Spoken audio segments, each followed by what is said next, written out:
안녕하세요. 민경찬 목사입니다. 오늘도 잠언 말씀을 통해서 아버지의 마음을 만나고 그 마음을 따라 살아가는 하루 되면 좋겠습니다. 오늘은 잠언 11장입니다. 속이는 저울은 여호와께서 미워하시나 공평한 추는 그가 기뻐하시느니라. 교만이 오면 욕도 오거니와 겸손한 자에게는 지혜가 있느니라. 정직한 자의 성실은 자기를 인도하거니와 사악한 자의 패역은 자기를 망하게 하느니라. 재물은 진노하시는 날에 무익하나 공의는 죽음에서 건지시느니라. 완전한 자의 공의는 자기의 길을 곧게 하려니와 악한 자는 자기의 악으로 말미암아 넘어지리라. 정직한 자의 공의는 자기를 건지려니와 사악한 자는 자기의 악에 잡히리라. 악인은 죽을 때 그 소망이 끊어지나니 불의의 소망이 없어지느니라. 의인은 환난에서 구원을 얻으나 악인은 자기의 길로 가느니라. 악인은 입으로 그의 이웃을 망하게 하여도 의인은 그의 지식으로 말미암아 구원을 얻느니라. 의인이 형통하면 성읍이 즐거워하고 악인이 패망하면 기뻐 외치느니라. 성읍은 정직한 자의 축복으로 인하여 진흥하고 악한 자의 입으로 말미암아 무너지느니라. 지혜 없는 자는 그의 이웃을 멸시하나 명철한 자는 잠잠하느니라. 두루 다니며 한담하는 자는 남의 비밀을 누설하나 마음이 신실한 자는 그런 것을 숨기느니라. 지략이 없으면 백성이 망하여도 지략이 많으면 평안을 누리느니라. 타인을 위하여 보증이 되는 자는 손해를 당하여도 보증이 되기를 싫어하는 자는 평안하니라. 유독한 자는 존영을 얻고 근면한 남자는 재물을 얻느니라. 인자한 자는 자기의 영혼을 이롭게 하고 잔인한 자는 자기의 몸을 해롭게 하느니라. 악인의 싹은 허무하되 공의를 뿌린 자의 상은 확실하니라. 공의를 굳게 지키는 자는 생명에 이르고 악을 따르는 자는 사망에 이르느니라. 마음이 굽은 자는 여호와께 미움을 받아도 행위가 온전한 자는 그의 기뻐하심을 받느니라. 악인은 피차 손을 잡을지라도 벌을 면하지 못할 것이나 의인의 자손은 구원을 얻으리라. 아름다운 여인이 삼가지 아니하는 것은 마치 돼지 코의 금고리 같으니라. 의인의 소원은 오직 선하나 악인의 소망은 진노를 이루느니라. 흩어 구제하여도 더욱 부하게 되는 일이 있나니 과도히 아껴도 강하게 될 뿐이니라. 구제를 좋아하는 자는 풍족하여질 것이요 남을 윤택하게 하는 자는 자기도 윤택하여지리라.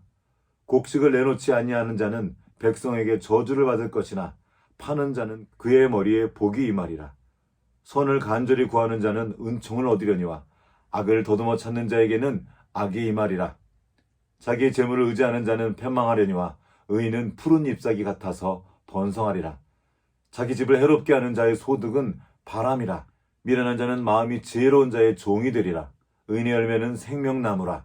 지혜로운 자는 사람을 얻느니라. 보라, 의인이라도 이 세상에서 보응을 받겠거든 하물며 악인과 죄인이리요. 오늘은 교만해서 그런 겁니다 라는 제목으로 말씀을 나누겠습니다. 오늘의 말씀은 잠언 11장 2절입니다. 교만이 오면 욕도 오거니와 겸손한 자에게는 지혜가 있느니라. 잠언은 지혜가 제일이니 지혜를 얻으라고 말합니다.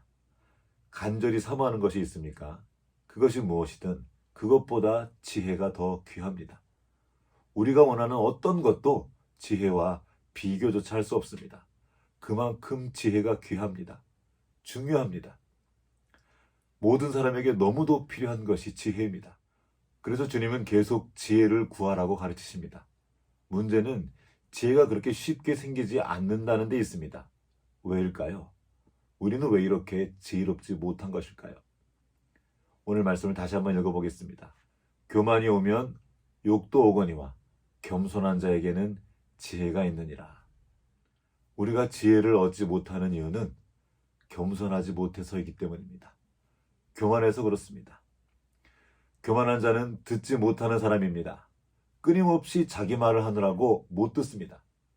그들은 말하지 않아도 말하는 중에 있습니다. 속으로 엄청 많은 말을 계속하고 있기 때문입니다. 그래서 누가 뭐라고 말을 해도 듣지 못합니다.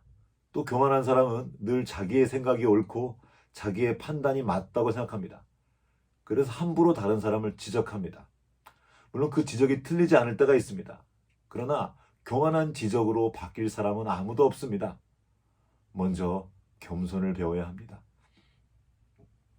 교만한 그 사람은 누군가 자신을 향해 지적해 주는 것을 도저히 참지 못합니다. 자신은 다른 사람을 엄청 괴롭게 하면서 자기가 괴롭힘 당한 것만 생각합니다. 그러면서 자신은 그렇지 않다고 생각합니다. 다른 사람의 부당함과 부조리에는 엄청 민감하지만 자신의 부당함과 부조리에는 둔감합니다. 사실은 교만해서 그런 겁니다. 그래서 교만이 오면 욕도 함께 옵니다. 교만하면 망합니다. 갑자기 망하는 것 같지만 결코 그렇지 않습니다. 이것은 이미 오랫동안 주님의 음성을 외면해온 결과입니다. 주님은 계속 신호를 보냈습니다. 또 주변에 있는 사람들과 여러 가지 환경을 통해서 계속 말씀하셨습니다. 하지만 그가 교만해서 듣지 못한 것입니다. 마음이 높아져서 그런 겁니다. 이 교만은 그냥 적당한 죄가 아닙니다. 주님께서 미워하시는 악 중에서도 그 첫 번째 악입니다. 잠언 8장 13절 말씀입니다. 여호와를 경외하는 것은 악을 미워하는 것이라. 나는 교만과 거만과 악한 행실과 패역한 입을 미워하느니라. 여기 나오는 거만과 악한 행실, 패역한 입, 사실 이 모든 것은 교만이라는 뿌리에서 나온 겁니다. 이 교만은 우리로 듣지 못하게 합니다. 이 들음 없이 믿음도 없고 믿음 없이 지혜도 없습니다. 그래서 못 듣는 중에 있다면 모든 것을 갖춘 뒤에라도 위험합니다.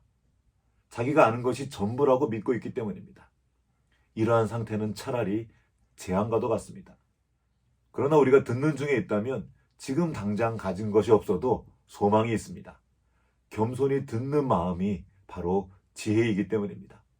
마음을 낮추고 겸손히 들을 때 거기에서 진정한 소통과 변화가 일어나기 때문입니다.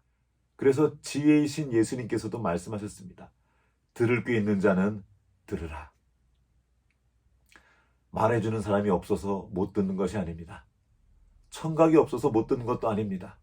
들을 귀, 즉 겸손한 마음이 없어서 듣지 못하는 것입니다. 이 듣는 마음이 없으면 지혜도 없습니다.